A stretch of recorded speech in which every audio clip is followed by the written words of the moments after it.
Hey there, folks. How you doing today? So about 2 weeks ago, I was asked by one of the subscribers to kind of share how I evolved from a scarcity to an abundance mindset. This individual has watched this channel for some time. Bought my book, and it was really a good question, and one I hadn't thought about in a while. So it's taken me probably a good 10 days to kind of put my thoughts together. And what I thought I would do for you is kind of break down the evolution. And, again, as I often do, kind of just share how I got to where I am. In this case, we're gonna start.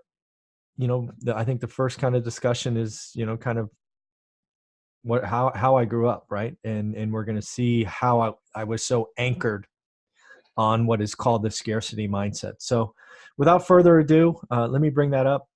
And again, just point out that if you are a subscriber to this channel, you can ask any question you would like. Just leave the comments below, and I will do my best to answer them. So, again, this is how I evolved from a scarcity to an abundance mindset.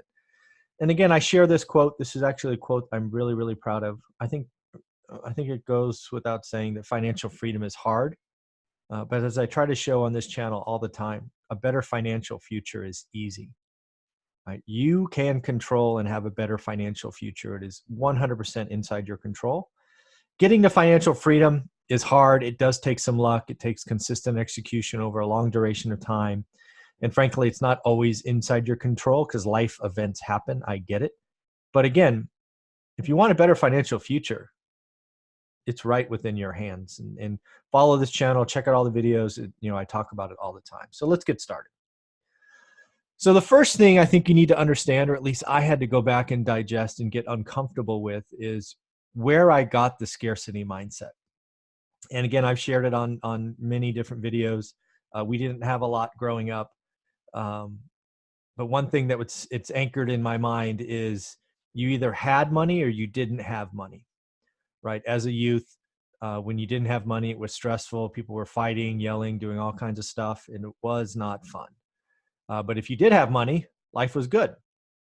That was really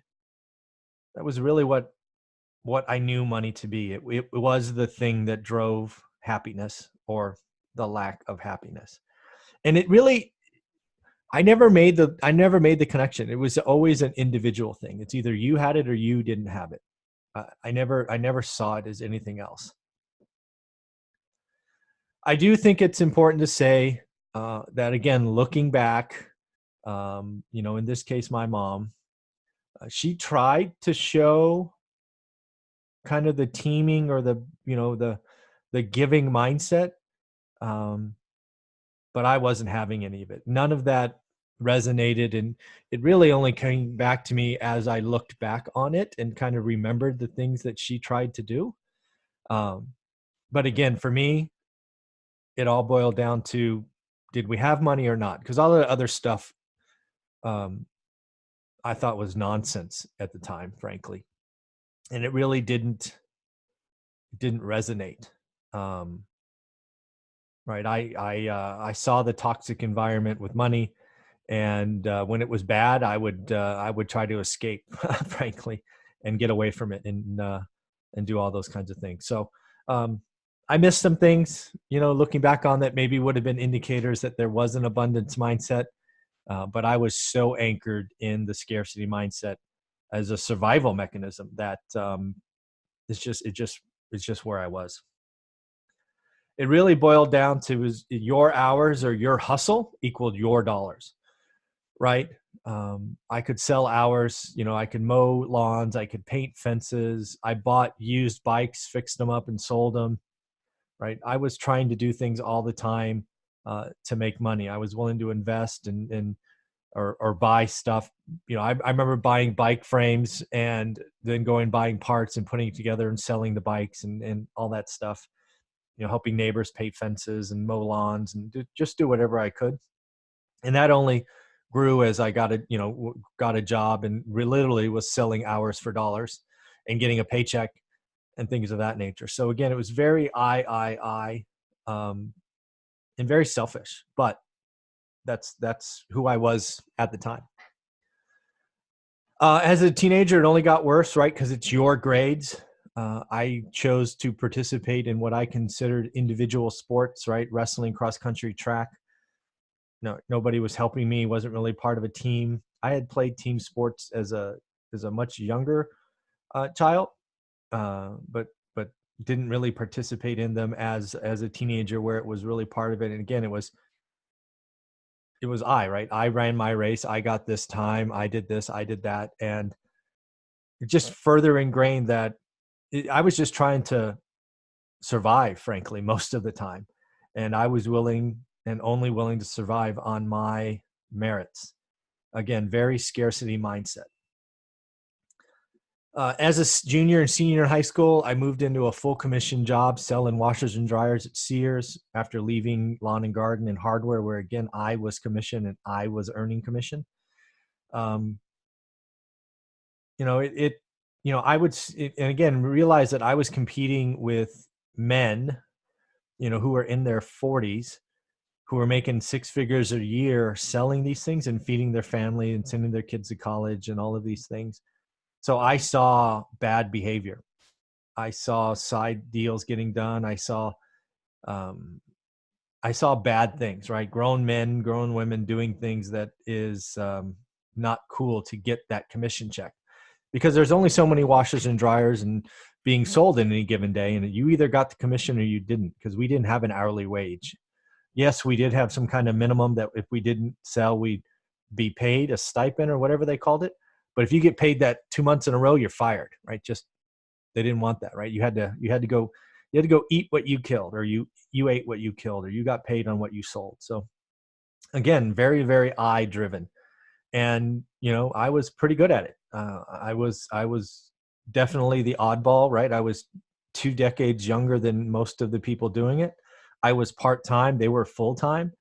And again, you had to survive. And, sometimes it was rough.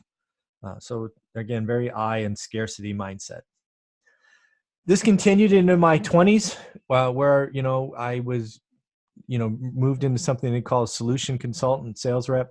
I was routinely the number one of this or that, made the most money, got all the accolades and the trophies and, all these things. I have a couple of them still on my desk today. But again, they were rewards for being the number one this. And at the time, I thought it was, I guess I thought it was the way you had to do it. But I knew there was something missing. But again, I didn't know any better at this point. This all changed when I was asked to lead a team. They were assembling a team. It was part of an acquisition. I was asked to run it because I knew the product set and, value and all those things better than anyone else, and had proven it for years. And here I was given a team of 10 that was growing to, I think, 20. And I had to figure out a way to lead it. And it was eye-opening. No longer could I cover the world. I couldn't be at every meeting. I couldn't be at most meetings. I was being asked to produce $100 million, and I could no longer do it. It was really, really eye-opening to see how being put in charge of a team for the first time simply switched gears. It didn't happen overnight, but I did quickly realize that there was no way I could get to the target goal, or heaven forbid, exceed our target goal, if I didn't change.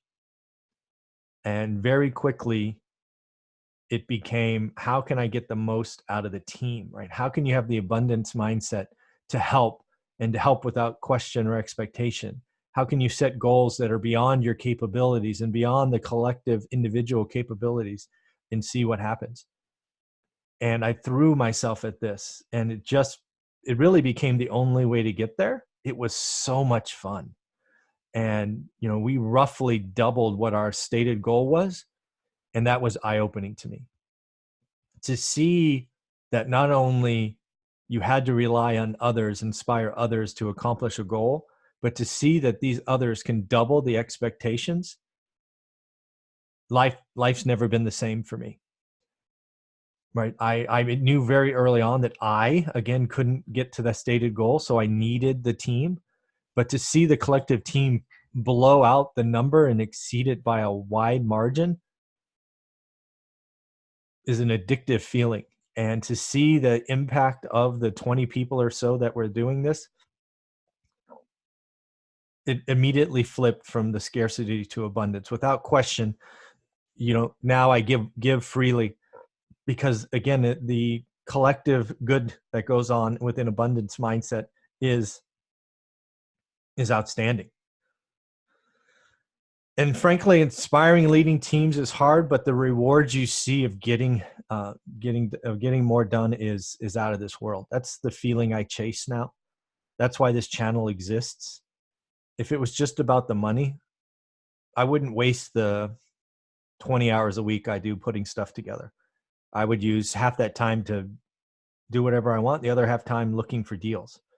I believe in the collective power of the team. I believe in pulling people up. I believe in inspiring dozens, if not hundreds of people to take action is worth it. And if you can pull 100 people up, you can take 100 people from 0 to 1, right? From 0 rentals to 1 rental, you should. And that's what I am doing, because I want to see the collective good and all of you benefit. Again, I just put this out there. I said it, but I'll say it again. To be very clear, I made a lot less money being a team lead or a manager or a director or a VP or whatever you want to call it, but I was a happier person. When you are an individual rock star and the number one this or that, your life kind of sucks. You're stressed all the time. You're doing crazy amount of flying because you think you have to be everywhere. I routinely was in 5 cities a week and sometimes 7 cities, right? Being in 2 cities in one day for 2 different meetings. I was not a happy person. And if you've not watched this channel for a long time, I hate flying. And I was all over this godforsaken planet, traveling to meet people for 90 minutes and going somewhere else and going somewhere else. So when I found that managing and leading teams and switching from the I mentality to the team or abundance mentality, I was so much happier. And that's the feeling that I chase. When you can help others exceed their own individual expectations, life's good. Life is awesome. In the end, real estate is a great team sport. And I created this channel because I look forward to all of you exceeding your own dreams. If it was about the money, I never would have started this channel. This channel takes time. This channel detracts from my hunting for deals and networking and creating relationships. But I do believe if I can inspire others, that goodness will come back. So I do believe that real estate investing is a team sport. You get more done by networking and putting good stuff out there. So that's what I'm doing. Lastly, if you do the work, right? I have a course that outlines how to learn your market and understand what an average, good, and great deals are. You are going to have a better financial future because you're going to do a good or great deal. But you have to do the work. I've given you the outline. I've given you the homework. I've given you my spreadsheets. I can't do the work for you. I don't know your market. I don't know your asset type. I don't know what you bring to the table from finances or whatnot, but I know how to do this. And you can look at this channel. I've interviewed past students and it's working. They're creating focus. They're making offers. They're getting deals done. And I'm so happy to see that. And then lastly, if you're in Fresno, I've taken the next step. I actually created an office building full of real estate entrepreneurs. It's called The Hub. You can reach out to us at 559-500-6228. Feel free to leave a message. That's just the number for the building. I do have someone checking it every day. But let us know. Test my team. Leave a message. 559-500-6228. And let me know how long it takes them to call back. All right. So that's how I evolved from a scarcity to abundance mindset.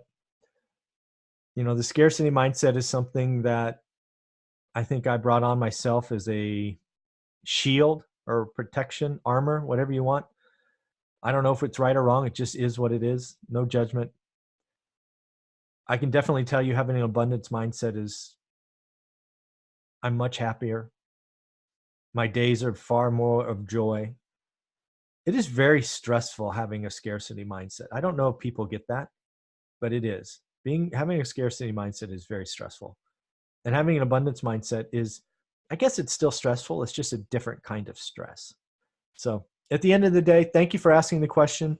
If you are a subscriber and you have a question for me, leave it below. I'm the only one that looks at this channel, so I will do my best to create a video. All right, everybody, have a great day. Take care.